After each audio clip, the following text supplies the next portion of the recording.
Hey buddies, this is Jatin. So ఈరోజు మనం తెలంగాణ ఆరోగ్య శాఖ నుండి వచ్చిన రిక్రూట్మెంట్ ఏందని చూద్దాం. సో మనకి నర్సింగ్ కి ల్యాబ్ టెక్నీషియన్ కి రిక్రూట్మెంట్ అయితే మనం ఇప్పుడు చూద్దాం. సో అప్లికేషన్స్ అనేవాళ్ళు ఎవరైతే క్వాలిఫైడ్ ఉంటారో క్వాలిఫైడ్ వాళ్ళ అప్లికేషన్స్ సో మనకి వెబ్సైట్ నుండి అయితే వేసుకోవాల్సి ఉంటుంది. అఫీషియల్ వెబ్సైట్ ఇది, medical health services recruitment board ఇది. అండ్ అప్లికేషన్స్ అనేవి ఎప్పుడు స్టార్ట్ అవుతాయి అంటే 21 సెప్టెంబర్ నుండి అయితే అప్లికేషన్ స్టార్ట్ అవుతాయి. అండ్ 5th అక్టోబర్ రోజు అయితే అప్లికేషన్ సెండ్ అయిపోతాయి. అండ్ అప్లికేషన్ ఎడిట్ చేసుకోవచ్చా అంటే మనకి 7th and 8th రోజు అయితే మనకి అప్లికేషన్స్ ఎడిట్ చేసుకోవాలి. ప్రాసెస్ అనేది ఈ రిక్రూట్మెంట్ అనేది మనకి ఎగ్జామ్ త్రూ ఉంటుంది. CBT computer based test. మనకి 10th రోజు అయితే ఈ ఎగ్జామ్ అయితే ఉంటుంది.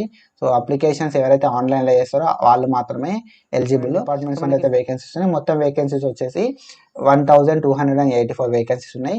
నార్మల్గా పే స్కేల్ వచ్చేసరికి 30,000 to 90,000 అయితే పే స్కేల్ అవుతుంది. ఇన్ బిట్వీన్ 30 to 90,000 మనకి వేకెన్సీస్ అనేది డిఫరెంట్ జోన్స్ లాగా డివైడ్ చేసి, సో ఒక్కొక్క జోన్ కి ఒక్కొక్క లాగా సో వేకెన్సీస్ అనేది చేంజ్ కావచ్చు అని చెప్పి మనకి సెలెక్షన్ వచ్చేసి మనకైతే ఒక 100 points తోని సెలెక్షన్ అయితే చేస్తారు. సో ఎవరైతే ఎగ్జామ్ రాస్తారో ఎగ్జామ్ రాసిన మార్క్స్ ని బట్టి 80 points. అండ్ ఎవరైతే ఆల్రెడీ గవర్నమెంట్ హాస్పిటల్స్ లా ఇన్స్టిట్యూషన్స్ లో వర్క్ చేస్తారో కాంట్రాక్ట్ బేస్డ్ లో కానీ అవుట్ సోర్సింగ్ బేస్ లో కానీ వర్క్ చేస్తారో వాళ్ళకి ఒక 20 points అనేది అడిషనల్ గా ఇస్తారు. So depending upon their experience. So this is about the selection process. And so క్వాలిఫికేషన్కి వచ్చేసరికి ఎడ్యుకేషనల్ క్వాలిఫికేషన్ ఏదైనా ఒక క్వాలిఫికేషన్ అయితే ఉండాలి. సో ఆ క్వాలిఫికేషన్లో ఏంటంటే సర్టిఫికేట్ ఇన్ ల్యాబొరేటరీ టెక్నీషియన్ అన్న, MLT vocational or MLT intermediate అయితే ఉండాల్సి ఉంటుంది with 1 year internship.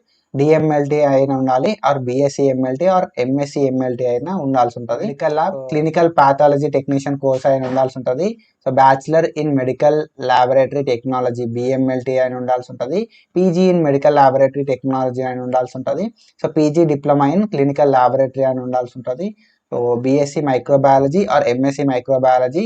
So MSc in medical biochemistry, MSc in clinical microbiology are MSc in biochemistry అయితే ఉండాల్సి ఉంటుంది. So these are the requirements for application. Registration Telangana paramedical board నుండి అయితే పక్కాగా registration అయితే చేసుకోవాల్సి. సో అప్లికెంట్స్ ఎవరైతే ఉంటారో వాళ్ళు పక్కాగా అయితే ఈ తెలంగాణ పారామెడికల్ బోర్డుది అప్లికేషన్ చేసుకునే టైంలో అప్లోడ్ చేయాల్సి ఉంటుంది ఆన్లైన్ అప్లికేషన్ లో. ఏజ్కి వచ్చేసరికి మనకి minimum age of 18 years and maximum age of 46 years ఉండాలి on the date of 1/7/2024. when it comes to age relaxation, so age relaxation అనేది తెలంగాణ స్టేట్ గవర్నమెంట్ ఎంప్లాయ్ అయితే 5 years ఉంటుంది. ఎక్స్ సర్వీస్ మ్యాన్కి 3 years ఉంటుంది. NCC వాళ్ళకి 3 years ఉంటుంది. SC ST BC and EWS వాళ్ళకి 5 years ఉంటుంది. PH వాళ్ళకి అయితే 10 years అయితే ఉంటుంది.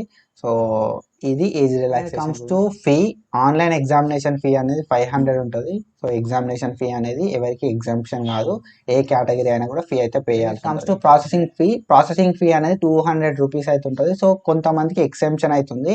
సో ఎవరైతే SC ST BC EWS PH and ex service మ్యాన్కి అయితే మనకి ఈ ప్రాసెసింగ్ ఫీ అయితే ఎక్సెంప్షన్ ఉంది. సో అన్ఎంప్లాయిడ్ అప్లికెంట్స్ ఎవరైతే ఉంటారో between 18 to 46 of age group వాళ్ళకి కూడా అయితే ఉంటుంది. అండ్ అప్లికేషన్ ఎవరైతే వేసుకుంటారో అదర్ స్టేట్ వాళ్ళకైతే ఫీ ఎక్సెంప్షన్ అయితే ఉండదు. So this is about the fee payment. And mode of fee payment అనేది మొత్తం ఆన్లైన్లోనే ఉంటుంది. So this is about the mode of. Comes to return exam అనేది మనకి 80 multiple choice క్వశ్చన్ అయితే ఉంటాయి. అండ్ మనకి 10th రోజు అయితే ఎగ్జామ్ అవుతుంది. సో 10th November రోజు అయితే ఎగ్జామ్ అయితే కంప్యూటర్ బేస్డ్ టెస్ట్. సో మనకి ఎక్కడెక్కడ ఎగ్జామినేషన్ సెంటర్స్ ఉన్నాయంటే హైదరాబాద్, నల్గొండ, కోదాడ్, ఖమ్మం, కొత్తగూడెం, సత్తుపల్లి, కరీంనగర్, మహబూబ్ నగర్, సంగారెడ్డి, ఆదిలాబాద్, నిజామాబాద్, వరంగల్. అండ్ రిజర్వేషన్స్ అన్ని కూడా స్టేట్ గవర్నమెంట్ ఇష్యూ చేసిన రిజర్వేషన్స్ రూల్స్ ప్రకారమే ఉంటాయి. So this is about the reservations. And so special instruction applicants కి ఏంది అంటే ఎవరైతే అప్లై చేసుకుంటారో వాళ్ళు mhsrb.telangana.gov.in లా అప్లై చేసుకోవాలి. అప్లికేషన్ లోపల ఏమైనా డెవలప్మెంట్ అవుతుందా, చేంజెస్ అవుతున్నాయా, మాడిఫికేషన్స్ అవుతున్నాయా అని చెప్పి మనకు ఈ వెబ్సైట్ లో మాత్రమే మెన్షన్ చేస్తారు. పర్సనల్ గా కాల్ అయితే అయ్యారు, కమ్యూనికేట్ అయితే అయ్యారు. సో దట్ రెగ్యులర్ అనేది వెబ్సైట్ ని చెక్ చేయాలి. So this is about the notification released by MHSRB. So if you want detailed video, it will be posted soon in our YouTube channel. So thank you so much. Signing off.